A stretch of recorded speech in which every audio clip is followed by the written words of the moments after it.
Ukraine, new world order. Got hairy legs. Got hairy legs. All right. Well, there's a lot of Joe Biden stuff that happened over the weekend. Not great, but we'll start with Reuters. I was entertained. Well, entertained, yes, but for the implications of the state of world affairs, I don't know if it's great. The survival of humanity, yeah. Reuters here. Biden says Putin cannot remain in power in fiery speech on Ukraine war. And I got a clip from that. It's a 30-second clip. Here we go. Ukraine will never be a victory for Russia, for free people refused to live in a world of hopelessness and darkness. We will have a different future, a brighter future, rooted in democracy and principle, hope and light, of decency and dignity, of freedom and possibilities. For God's sake, this man cannot remain in power.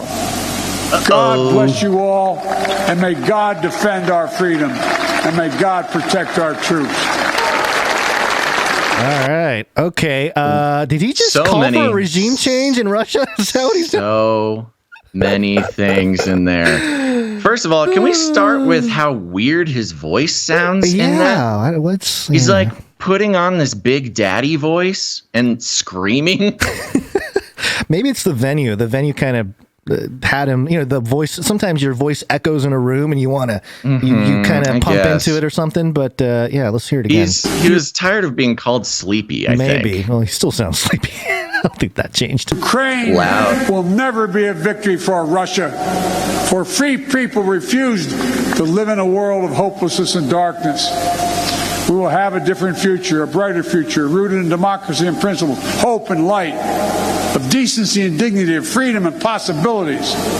For God's sake, this man cannot remain in power. All right. What a weird thing to say. For God's sake. Yeah. Putin can't stay in power. Yeah. So that's weird. It's an interesting sort of hierarchy of needs he's created. For God. Yeah, the comments sharply escalated conflict between Moscow and the West over its invasion in Ukraine. This is Reuters. But a White House official said the remarks did not represent a shift in Washington's policy, that it is not seeking regime change in Russia. Still, they came on a day of escalating rhetoric, as Biden also branded Putin a butcher during a meeting with refugees who have fled the war in Ukraine to the Polish capital. Quote, the president's point was that Putin cannot be allowed to exercise power over his neighbors or the region. The White House official said, quote, he was not discussing Putin's power in Russia or a regime change. I love that. Putin can't exercise his power over his neighbors. That's our job. That's what we're supposed to do. But we're not talking about regime change. Interesting. On Saturday, Biden said the West was united against Russian invasion, but also added that NATO was a defensive security alliance which never sought Russia's demise.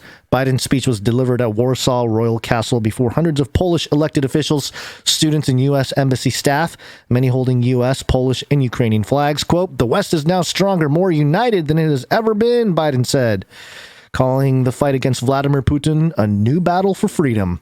Biden said Putin's desire for absolute power was a strategic failure for Russia and a direct challenge to a European peace that has largely prevailed since World War II. And there you go. So I just keep going on and on. I do love the sort of Bushian throwback to it's about freedom. Russia is threatening our freedom as Americans. Really? I feel like you're threatening our freedom as Americans way more than Putin is. Yeah. But okay. Yeah. And so it gets people on board, man. It works. I know. Yeah, so there's a lot of damage control in the media here. This is a Washington Post headline, how Biden sparked a global uproar with 9 ad-libbed words about Putin. And the subheading here, by declaring that the Russian leader cannot remain in power, the U.S. president seemed to suggest a drastic change in U.S. policy, prompting a scramble by White House officials. I love it. I love it. So there you go. Jackie's really earning her COVID time. But that wasn't it the does only make me gaffe. wonder. You know, Psaki stayed home because of a COVID infection, allegedly. Right. And I wonder if he would have done that if she were there. Like, you got to imagine, or maybe she stayed back specifically for him, so he would. Yeah. We don't need a fence around this one this time. We want Joe to say a couple things that it's a good way to be like, see, this is why you need me. This is why you need me. This is why you got to circle back around on old Psaki here. Circle back on Psaki. So that wasn't the only gaffe. I mean, this obviously stirred an uproar on social media, and I think around the world they're like, "What do you?" I mean, the thing is that's fascinating is that the people who have denied that the U.S. does regime change has had to kind of be like, "Oh yeah, I guess we do that, huh? We go into other nations and we help them." I don't know that they're realizing it to that level, but Biden does talk about like, "Oh, when I went to Ukraine, this was before they had a democratic." What's that? Right. Well, was this speech in Poland? I thought so. Was this his Poland speech? Yeah. Okay. Yeah, Warsaw. Yeah. Yeah. So this is his big international European sort of debut speech here. Right. Did you get the clip of him basically claiming? Yes. Okay. Yes. Good. So this is the other gaffe that came to light over the weekend. The New York Post had a headline: Biden tells U.S. troops they'll be in Ukraine in war. Gaffe. Oopsies. I got the whole clip here. It's about 2.5 minutes. I know it's kind of long, but I think it helps put things into context. I mean, it's important. And so Biden is speaking to a crowd of military. I think, is this Army? Or is this, it was the 82nd, I think it was like the 80th, let me just read it and then we'll play it. President Biden told U.S. troops in Poland Friday that they will witness a bravery of Ukrainians. Okay, yeah, so 82nd Airborne Division, Army. Yes, all right, so there you go, Army 82nd Airborne Division, and he's speaking. I spent a lot of time in Ukraine when I was a senator and vice president. Yeah, you did. I've spoken to the Rada in the days when they, in fact, didn't have what you'd call democracy, and was there in the Maidan when the former leader had to take off and head into Russia. And so, but the Ukrainian people have a lot of backbone. They have a lot of guts. And I'm sure you're observing it. And I don't mean just the military, which is we've been trained in since back when Russia moved into in the southeast Ukraine, but also the average citizen. Look at how they're stepping up. Look at how they're stepping up. And you're going to see when you're there, and some of you have been there. There it is. You're going to see when you're there. Wait a U.S. second. military members in Poland. When you go to Ukraine, I mean, some of you have been there. Honestly, it is so terrifying. I find it hard. I'm finding it hard to laugh. They've got to be briefing him and like, yeah, it looks like we're going to have to send troops into Ukraine, and he probably just, there it is. Yeah. Another secret meeting thing. He tried to catch it too, man. When he's like, oh, some of you have been there. That's what I mean. Like, what? Gives it away. Dude can't keep a secret. No, he can't. No. The average citizen, look at how they're stepping up. Look at how they're stepping up. And you're going to see when you're there, and some of you have been there. You're going to see women, young people standing in the middle in front of a damn tank. What? Just saying, I'm not leaving. I'm holding my ground. They're incredible. But they take a lot of inspiration from us. And a woman who just died, the Secretary of State, used to have an expression. She said, "We are the essential nation." It sounds like a bit of hyperbole, but the truth of the matter is, you are the organizing principle around which the rest of the world the free world is moving. And we're in the midst of, and I don't want to sound too philosophic here, but you're in the midst of... Oh, Joe, don't worry. Don't worry about sounding too philosophic. Oh, Joe is such a philosophicer. His philosophic Bantering. Okay, go. Let's just continue. Philosophic here, but you're in the midst of a fight between democracies and oligarchs. Really? Xi Jinping, who I've spent more time with, they tell me than any other world leader, points out to me he believes in China that democracies can't succeed in the 21st century. The reason is things are moving so fast, change is happening so quickly that democracies require consensus, and we can't put together consensus as quickly as autocrats can. Do democracies require consensus? No, they do not. That's like the whole point, isn't it? Explicitly how democracies don't work. I mean, I'm just sitting here going, what is he talking? Like anybody has had like who took Civics 101. I was going to say they could have flunked poli-sci 1A or whatever in college and still known that like, wait a minute, this is anyway. This is just like, that's the difference. Wow. Democracy doesn't require consensus, while dictators and authoritarians force consensus. They create consensus where there is none at the point of a gun. That's the difference.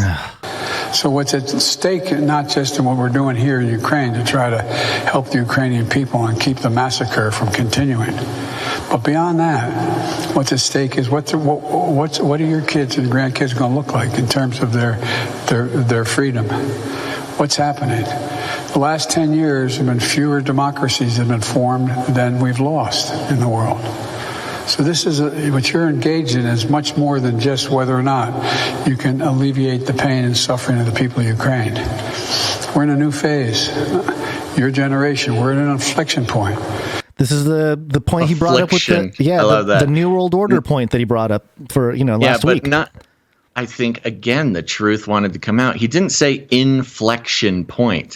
He said affliction point. Oh, did he? Was it affliction? I thought it was inflection. Okay, let's hear it again. Play it again. And suffering of the people of Ukraine. We're in a new phase. Your generation, we're at an inflection point.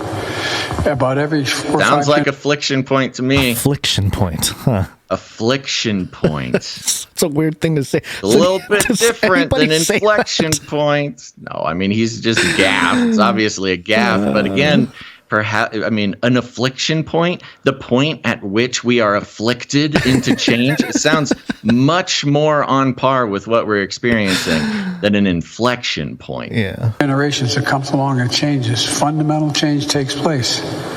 The world ain't going to be the same, not because of Ukraine, but I'm not going to be the same 10, 15 years from now in terms of our organizational structures. And the question is, who's going to prevail?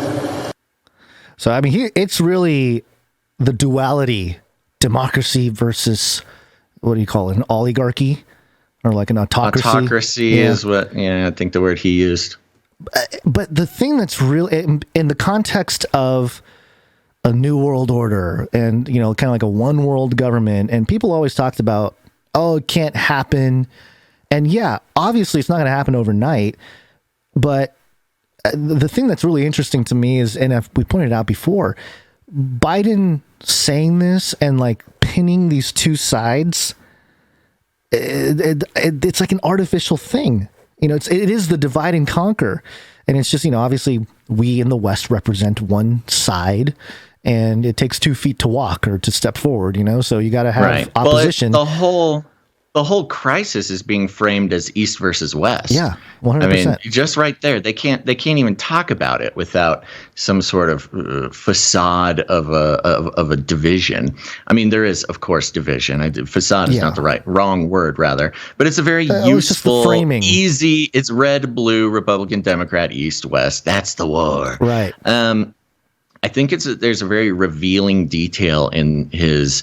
I mean, he almost praises autocracies in that I know. speech. That's what I was going to say is that, and again, I've pointed it out before, out here in the West, we call it democracy, but the things we do are a little more authoritarian or autocratic, so to speak. At Certainly least can look that way. Can be in certain circumstances.